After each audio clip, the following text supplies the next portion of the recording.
कि book review बता दी है आप लोग को, मतलब एक तरह से छोटा मोटा। Hello friends, welcome back to my channel गिलहरी की दुनिया। आई होप आप सब अच्छे होंगे और मैं भी अच्छी हूँ। तो आज हम बात करेंगे संस्कृत के बारे में कि आप लोग का बहुत सारा कमेंट आ रहा था कि संस्कृत कैसे पढ़ें। तो सबसे पहले मैं ये बता देती हूँ कि बहुत ये कह रहे थे कि संस्कृत का पेपर क्या संस्कृत में आता है या हिंदी में आता है। तो मैं ये बता दे रही हूँ कि आप लोग को जो यूपी टेट होता है उसमें तो आपका संस्कृत पूछेगा, सब्जेक्ट तो संस्कृत रहेगा, मगर उसका क्वेश्चन जो पूछता है वो हिंदी में पूछेंगे। तो वहाँ तो आपको आसान रहता है समझना। और ये भी रहता है कि यूपी टेट में आपका संस्कृत जो रहता है वो ग्रामर पोर्शन से ज़्यादा पूछता है। यहाँ क्या है कि सीटेट में क्या है, 15 नंबर आपकी पेडागॉजी और 15 नंबर में ही आपके पैसेज और उसी में ग्रामर के क्वेश्चंस भी रहते हैं।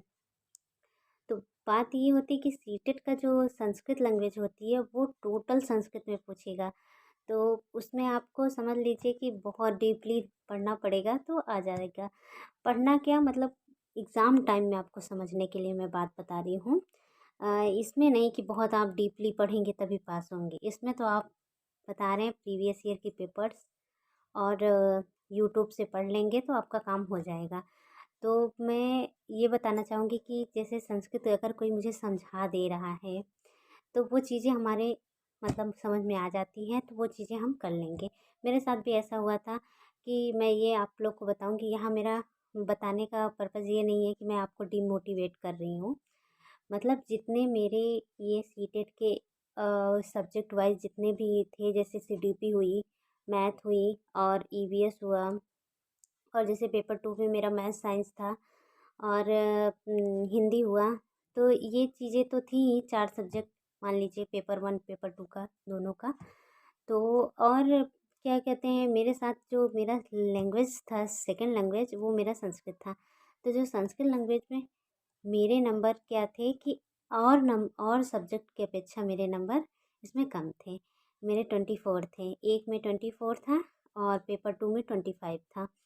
तो मैं ये कहूँगी कि कहीं न कहीं मुझे थोड़ी-सी इसमें नंबर लाने में मतलब वो हुआ कि मैं उतना अच्छा नहीं ले आ पाई, 25 प्लस नहीं गई।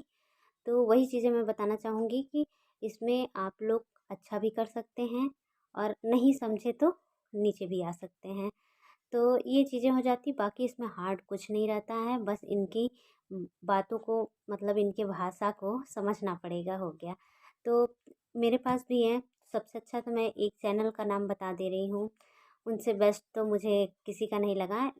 लेकिन मैं आपको 2 चैनल बताऊँगी, अभी मुझे एक याद नहीं आ रहा है, मैं मेंशन कर दूँगी एक चैनल का नाम। और उसमें भी मैंने देखा अच्छा पढ़ा रहे हैं, लेकिन जो जहाँ से मैंने पढ़ा है उस टाइम में वही पढ़ाते थे सर, और आज भी पढ़ाते हैं, अच्छा खासा पढ़ाते हैं। तो वो संस्कृत गंगा हैं, सर्वज्ञ भूषण सर हैं, पढ़ाते हैं। तो उसमें जब आप जाएंगे यूट्यूब पे तो देखेंगे तो वो संस्कृत गंगा चैनल पे चले जाएंगे आप। तो वहाँ पे आप सीटेट करके प्रीवियस ईयर पेपर डाल दीजिएगा या सीटेट शिक्षण पेडागॉजी कुछ भी करके, तो उसमें निर्मोही सर का दिखेगा। तो अगर इस समय प्रेजेंट टाइम में निर्मोही सर का नहीं दिखेगा तो अगर आप उनको देखना चाहते हैं तो उनके प्लेलिस्ट में चले जाइए, तो आपको मिल जाएगा। तो वहाँ से आप पुराने पढ़ सकते हैं, वो समझाते हैं, अच्छा है। मतलब जहाँ तक है कि जैसे संस्कृत बिल्कुल नहीं समझ में आ रही है जिनको, या लग रहा है कि मेरा इंग्लिश नहीं है संस्कृत ही मुझे लेना है, तो उनके लिए मैं बता रही हूँ।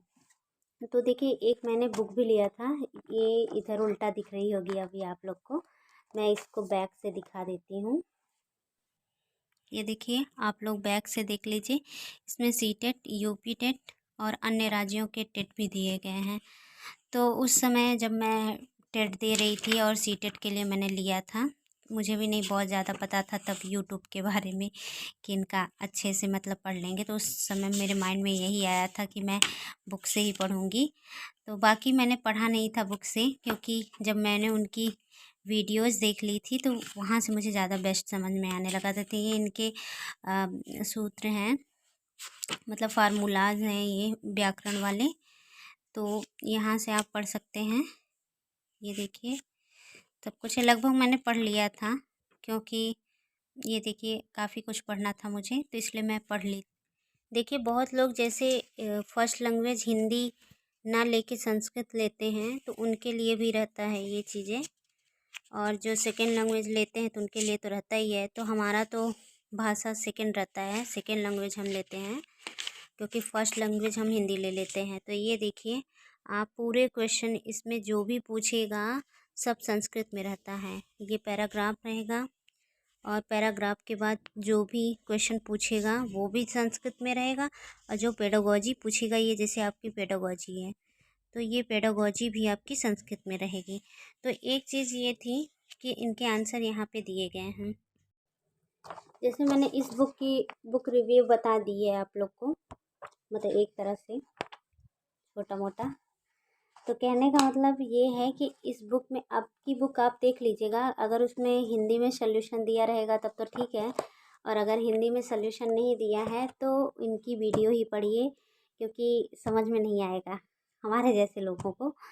तो अगर अच्छा संस्कृत की ज्ञाता है तो ज़रूर समझ में आएगा आपको। तो मैं ये कहूँगी कि अगर आपको सीटेट निकालना है तो ये बुक ज़रूरी नहीं है कि आप लें ही, अगर आपकी इच्छा है तो ले सकते हैं एक बार, कोई इसमें वो नहीं है, क्योंकि इसमें ग्रामर आपको काम ही देगा आगे चल के। अगर आपको संस्कृत सब्जेक्ट से आपको जैसे टेट का देना है या सुपर टेट देना है, और भी संस्कृत जो भी एग्ज़ाम देना हो, तो उनके लिए ये सही रहेगा। और बाकी अगर सीटेट के लिए कहना बताएं हम, तो यही चीज़ होगा कि आपको इसमें से, क्योंकि इसका जैसे क्वेश्चन दिया है, क्वेश्चन के साथ साथ इसका आंसर दिया है, लेकिन आंसर का मतलब विस्तार सल्यूशन नहीं दिया गया है। तो और फिर उसके बाद जानते ही हैं कि संस्कृत भाषा में अगर कुछ पूछता है तो समझ में नहीं आता। तो इसके लिए मैं यही कहूँगी कि उनके संस्कृत गंगा चैनल पे जाइए आप लोग, और सीटेट आप अपना सीटेट 2015 2016 जो भी हो उसका आप डालिए, या 2023 का अभी जो हाल में हुआ है 2024 का भी कर सकते हैं। पीछे जाके आप 2023 से ढूंढना स्टार्ट करिए, और उसके बाद उनके प्लेलिस्ट पे चले जाइए तो आपको मिल जाएगा। तो इससे क्या होगा कि आपकी संस्कृत कंप्लीट हो जाएगी, और वो जो पढ़ाते हैं तो वो एक एक शब्द का अर्थ बताते हैं, तो जिससे आपको समझ में आ जाएगा, तो संस्कृत आपकी यहाँ से कंप्लीट हो जाएगी। तो वीडियो बहुत लंबी हो जाएगी, तो अगला हम सब्जेक्ट का दूसरे वीडियो में करेंगे। ठीक है, बाय।